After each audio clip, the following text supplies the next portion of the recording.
Si tu pensais que l'esclavage était terminé, alors tu peux immédiatement fermer cette vidéo et appelle ta maman pour qu'elle te donne une bonne grosse gifle. Installez-vous bien parce que le sujet d'aujourd'hui, comme dirait Kerry James, est tout simplement... Aujourd'hui, on va parler du franc CFA. Alors déjà, première blague. CFA, ça veut dire colonie française d'Afrique. Je sais pas si vous vous rendez compte, ils ont une monnaie qui porte comme nom colonie. Ils auraient très bien pu l'appeler ferme-la et donne-moi tout, ça aurait été pareil. Mais il y a quelques temps, ils se sont dit, c'est vrai que colonie française... ça se fait pas. C'est un peu chmette, quoi. Et du coup, ils ont décidé de changer. Et maintenant, ils appellent ça coopération financière d'Afrique. Alors là, je dis bravo.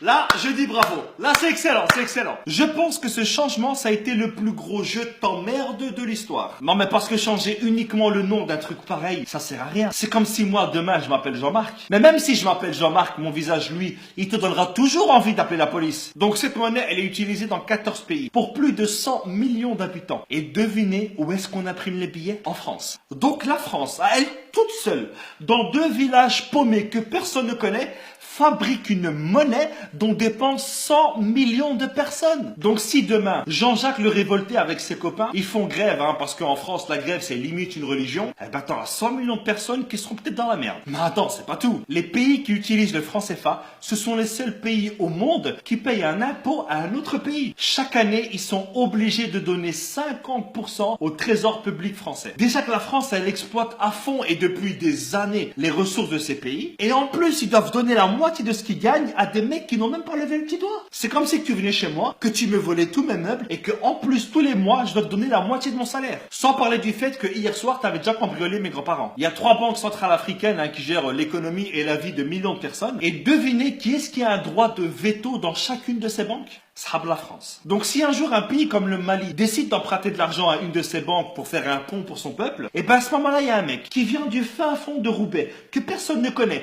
qui ne parle même pas la langue du pays, et ben il a le droit de dire le slogan de la France, ça devrait être maintenant liberté, égalité, fraternité au-dessus de la Méditerranée. En dessous, non, tu pues la merde. Et puis quand j'entends que la France fait des dons en Afrique, non, voler 50 € à quelqu'un et lui donner 10 €, ce n'est pas un don, c'est un remboursement. Et heureusement qu'il y a eu des chefs d'État qui se sont rebellés contre le franc CFA. Il y a eu par exemple Sylvanus Olympio. Ah non, lui il a été assassiné, pardon. Il y avait aussi Thomas Sankara. Non, lui aussi il a été assassiné.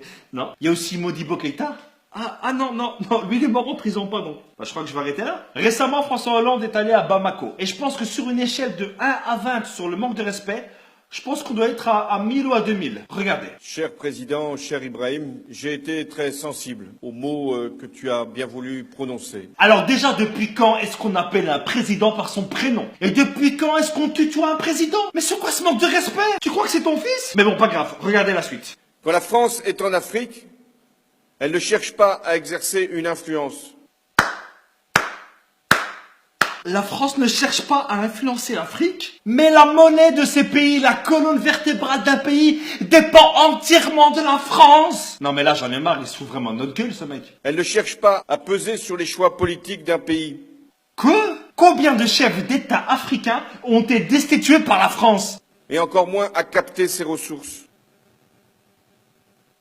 Non, c'est bon, je me tire, c'est bon. J'ai l'impression que plus c'est gros, plus ça passe. La France, elle est là aujourd'hui uniquement grâce aux ressources de l'Afrique. La France, elle a comme ressource naturelle que le vent et la pluie. Et si la France ne s'intéresse pas à tout ça, qu'est-ce que vous faites à chaque fois en Afrique? Vous savez, à chaque fois qu'un président français va en France, c'est uniquement pour vérifier les stocks et voir si les employés travaillent bien. Aucun pays ne peut prendre son indépendance s'il ne gère pas lui-même sa monnaie. C'est pas possible. Je ne peux pas nourrir ma famille et m'occuper de mes enfants si tu voles à chaque fois dans mon frigo et que tu gères mon argent. Le franc CFA, c'est un système qui est mis en place uniquement pour aider le peuple français. Voilà les amis, c'est ici que s'achève cette vidéo. J'espère qu'elle vous aura plu. C'est l'une des vidéos les plus compliquées que j'ai eu à faire. Donc je compte sur vous pour partager un maximum cette vidéo. Parce qu'aujourd'hui, en 2017, il y a encore de l'esclavage, mais économique cette fois. Donc voilà les amis, je compte sur vous. Et n'oubliez pas, comme dirait ma grand-mère, qui vole à neuf se fera d'excellentes omelettes. Ciao! On oublie seulement une chose, c'est qu'une grande partie de l'argent qui est dans notre porte-monnaie vient précisément de l'exploitation, depuis des siècles, de l'Afrique. Pas uniquement, mais beaucoup viennent de l'exploitation de l'Afrique.